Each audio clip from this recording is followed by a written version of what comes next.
ఈరోజు ఒక మంచి కథ షేర్ చేసుకుందాం. అన్నా చెల్లెల కథ. అనగనగా ఒక ఊరిలో ఒక అన్నా చెల్లి ఉంటారు. వాళ్ళకి చిన్నప్పుడే పేరెంట్స్ ఉండరు, యాక్సిడెంట్లో చనిపోతారు.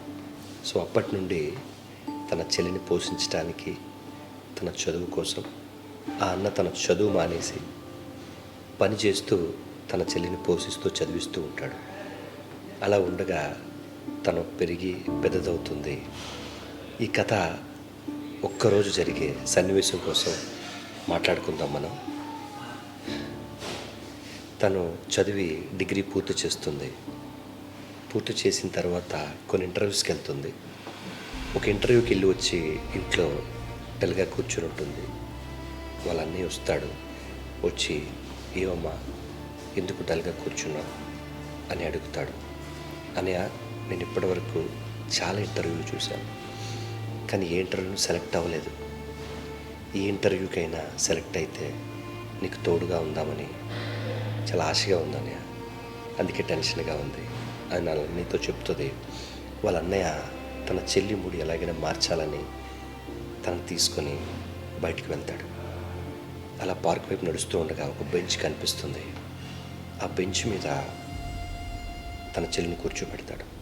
తన చెల్లి కూర్చునేటప్పుడు తన కడుపు పట్టుకొని నెమ్మదిగా కూర్చుంటుంది. చాలాసేపు తను నొప్పితో బాధపడుతుందని తనకి అర్థమవుతుంది. అమ్మ ఉండమ్మ, తినడానికి ఏమైనా తెస్తాను అని తనను వదిలి ఆ అన్నయ్య వెళ్ళిపోతాడు అక్కడి నుంచి.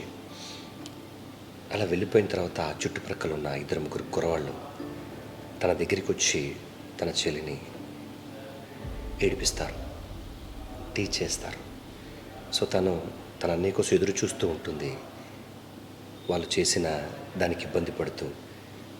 ఇంకా వాళ్ళ అన్నయ్య రాడు. అంతలో వాళ్ళు వెళ్ళిపోతారు. ఇంతలో వాళ్ళ అన్నయ్య వస్తాడు. వచ్చి తనకు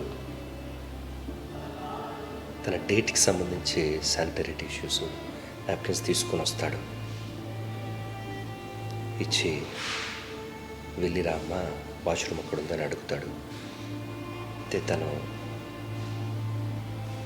తనకి ఎలా రియాక్ట్ అవ్వాలో తెలీదు. మా అన్నయ్యకి నేను చెప్పలేదు నాకు డేట్ ఉందని. ఎలా తెలుసుకొని ఇక్కడ పబ్లిక్ ప్లేస్లో తను ఇలా ప్రవర్తించాడు అని తనకి వాళ్ళ అన్నయ్య మీద ఉన్న గౌరవం ఇంకా ఎక్కువగా పెరుగుతుంది. తను వెళ్ళి చేంజ్ చేసుకుని వస్తుంది. ఇద్దరు మళ్ళీ తిరిగి ఇంటికి వెళ్ళిపోతారు. వెళుతూ ఉండగా దారిలో మళ్ళీ ముందు ఏడిపించిన కుర్రవాళ్ళు మళ్ళీ వస్తారు. మళ్ళీ తనని వాళ్ళ అన్నయ్య ఉండగానే ఏడిపించడం మొదలు పెడతారు. అలా మొదలు పెడితే తన చెల్లి ఉంటుంది, మా అన్న ఉన్నాడు ఇప్పుడు, మీ పని ఉంది అని చెప్తుంది. వాళ్ళు వాళ్ళ అన్నయ్య మీద చేయి వేస్తారు. చేయి వేస్తే వాళ్ళ అన్నయ్య వాళ్ళని ఒక్క మాట కూడా అనడు, బ్రతిమలాడుతుంటాడు. వదిలేయండి, మమ్మల్ని వదిలేయండి, మా చెల్లిని వదిలేయండి అని. వాళ్ళు ఇంకా రెచ్చిపోయి ఇంకా ఏడిపిస్తూ తన చున్నీని లాగుతారు.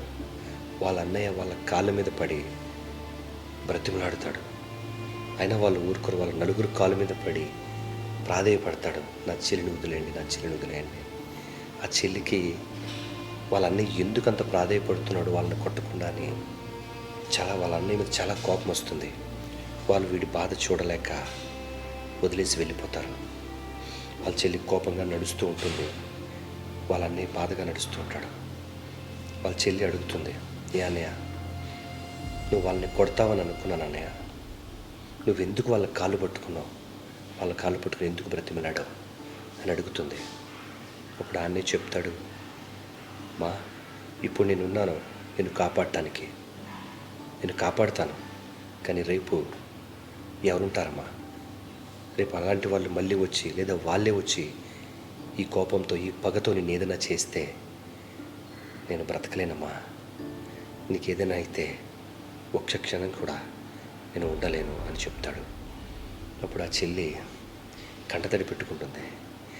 అంటే అన్న యొక్క ప్రేమ నోటితో చెప్తేనో ఇంకా ఏదో చేస్తేనో కాదు, సమయాన్ని బట్టి బయటపడుతుంది. ఇలా అన్నయ్యకి సాయం చేసే చెల్లెలు ఎంతోమందో, చెల్లెలకు అక్కలకు సాయం చేసే అన్నదమ్ములు ఎంతోమందో, ఇలాంటి వాళ్ళందరికీ ఈ నా చిన్న కథ అంకితం. మీ ప్రశు. జై హింద్.